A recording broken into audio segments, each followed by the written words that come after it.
Namun, tiba-tiba polisi datang membawa Nando dengan kondisi tangan yang sudah terborgol. Ternyata, Nando telah menyerahkan diri ke Polsek Cikarang Barat dengan didampingi kedua orang tuanya. Nando mengaku telah membunuh Mega. Sadis. Itulah kata yang pas untuk menggambarkan aksi keji Nando terhadap istrinya Mega. Ia tega membunuh istrinya, lalu memandikan jenazahnya dan menidurkan di samping anak-anaknya. Lantas, apa yang membuat Nando sampai tega melakukan kejahatan itu? Bersama saya, Musayada Husnul, jurnalis Kompas.com. Jadi, gini ceritanya. Nando Kusumawardana dan Mega Suryani Dewi adalah pasangan suami istri yang tinggal di kontrakan di Cikarang Barat, Kabupaten Bekasi. Mega dan Nando ini sudah menikah kurang lebih 4 tahun dan juga udah punya anak 2. Anak pertamanya laki-laki berusia 3 tahun dan satu lagi perempuan baru berusia 18 bulan. Menurut tetangga kontrakan, Nando ini orangnya tertutup. Bahkan mereka hanya sesekali melihat Nando keluar dari kontrakan mungkin siang atau sore hari. Berbeda dengan Nando, Mega dikenal sebagai sosok yang ramah dan ceria. Meski kelihatan lebih terbuka daripada Nando, Mega ini juga bukan tipikal orang yang akan menceritakan masalah rumah tangganya ke orang-orang sekitar. Selama membina rumah tangga, ternyata Mega ini udah sering banget dapat kekerasan fisik dari Nando. Waktu itu anak mereka yang pertama baru berusia 1 bulan. Mega dan Nando bertengkar hebat di rumah orang tua Mega. Gara-gara pertengkaran itu, Mega dan Nando akhirnya memutuskan untuk berpisah rumah selama 1 tahun. Setelah berpisah 1 tahun, gak tahu apa alasannya, Mega dan Nando memilih untuk berdamai dan memutuskan untuk ngontrak bersama di Cibubur. Sayangnya, setelah memutuskan untuk tinggal bersama, hubungan Nando dan Mega tak lantas kembali membaik. Saat Mega hamil anak kedua, Nando kembali melakukan KDRT. Beruntungnya saat itu Mega ditolong oleh temannya dan diantarkan pulang ke rumah orang tuanya. Mega pun memutuskan untuk tinggal di rumah orang tuanya sampai melahirkan anak kedua. Tapi lagi-lagi, Nando dan Mega berbaikan dan memutuskan untuk tinggal bersama, mengontrak di dekat rumah orang tua Mega di kawasan Cikarang. Setelah memutuskan kembali hidup bersama di Cikarang, apakah kehidupan rumah tangga Nando dan Mega berubah menjadi harmonis? Sayangnya enggak. 7 Agustus 2023, lagi-lagi Nando melakukan KDRT. Setelah dianiaya, Mega dikurung Nando di dalam kontrakan.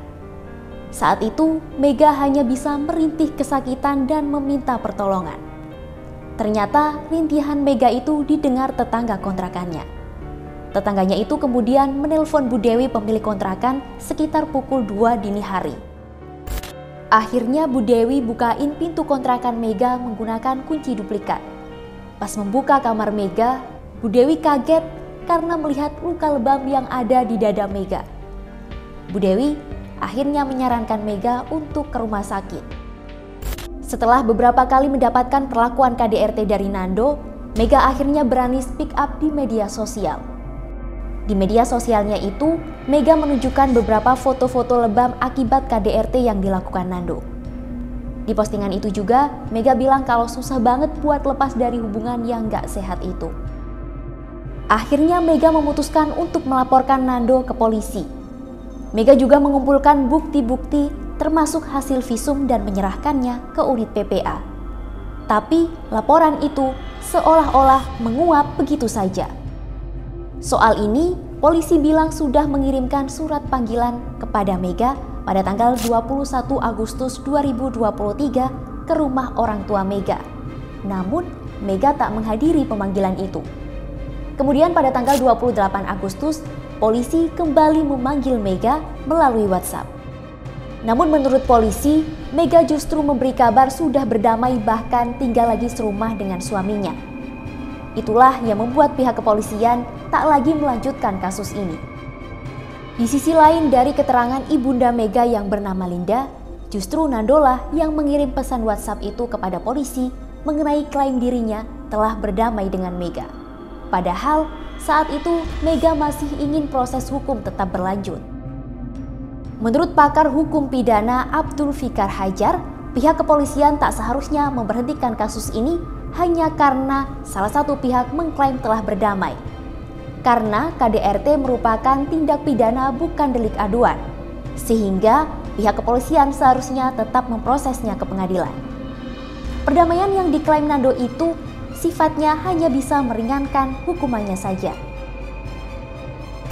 Kamis 7 September 2023, Mega dan Nando kembali terlibat adu mulut di dalam kontrakannya. Saat keduanya bertengkar hebat, anak-anak mereka berada di ruangan yang berbeda. Waktu itu, Nando mengaku sangat tersinggung dengan ucapan Mega. Tak diketahui pasti kata-kata apa yang membuat Nando begitu tersinggung. Yang pasti, Nando menjadi sangat emosi hingga tega menganiaya sang istri dengan menampar, menyeretnya ke dapur, dan melukai leher Mega. Akhirnya, Mega pun meninggal dunia. Tragisnya, setelah membunuh, Nando membawa jenazah Mega ke kamar mandi dan dimandikannya. Semua baju yang dikenakan Mega dilepas, dicuci, dan dijemur. Meski telah dimandikan, darah Mega masih terus bercucuran. Nando kemudian membersihkan ceceran darah itu pakai kaos bekas anaknya. Setelah itu, Nando membawa jenazah Mega ke kamar dan ditidurkannya di kasur, lalu diselimuti handuk. Kalau ada yang bingung kenapa Nando mandiin sang istri setelah membunuhnya, alasannya adalah, "Saya bopong istri saya, lepas semua bajunya, saya bersihkan semua darah yang ada di badan, leher, semuanya. Karena saya pikir ini yang terakhir untuk dia. Ya udah, saya mandikan aja. Masih ada darah yang sisa. Saya bersihkan pakai baju anak saya, tapi sudah sering saya pakai buat pet." Nando mengaku kebingungan setelah membunuh Mega. Jasad Mega pun ditinggalkannya di dalam kontrakan. Nando kemudian mengunci pintu kamar dan mengantarkan kedua anaknya ke rumah mertua. Sedangkan Nando pulang ke rumah orang tua kandungnya.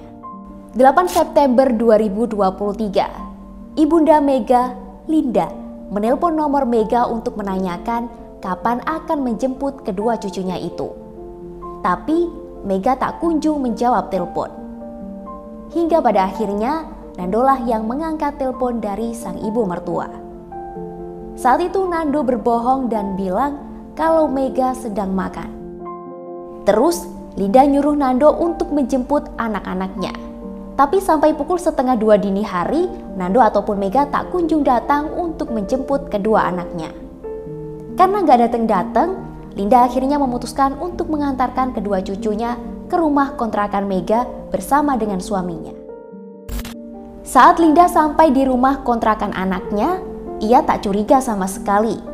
Meskipun saat ia mengetok pintu tidak ada jawaban. Linda pun berinisiatif untuk mencari kunci di area rak sepatu.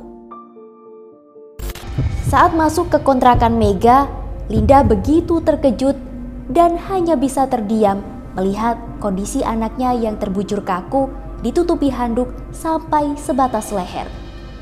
Linda pun tak kuasa menyaksikan kondisi anaknya yang begitu mengenaskan dengan luka parah di leher. Linda berteriak minta tolong dan memanggil suaminya yang menunggu di luar rumah. Suami Linda itu kemudian memasuki kontrakan dan mendapati putrinya sudah tak bernyawa. Namun, tiba-tiba polisi datang membawa Nando dengan kondisi tangan yang sudah terborgol. Ternyata Nando telah menyerahkan diri ke Polsek Cikarang Barat dengan didampingi kedua orang tuanya. Nando mengaku telah membunuh Mega. Setelah melakukan pemeriksaan dan olah TKP, polisi menetapkan Nando sebagai tersangka dalam kasus pembunuhan itu. Hayo, udah pada subscribe channel Jadi Gini Ceritanya belum? Banyak cerita menarik loh, yuk buruan di subscribe. Kamu mau cerita apa? Komen di bawah ya. Di hadapan polisi, Nando mengaku menyesal telah membunuh Mega. Ia bahkan menyebut masih sangat mencintai sang istri. Buktinya, saya masih memandikan jenazah istri saya, kata Nando ke polisi.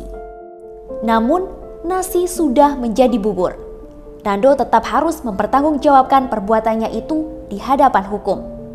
Nando pun terancam hukuman maksimal, pidana, penjara seumur hidup.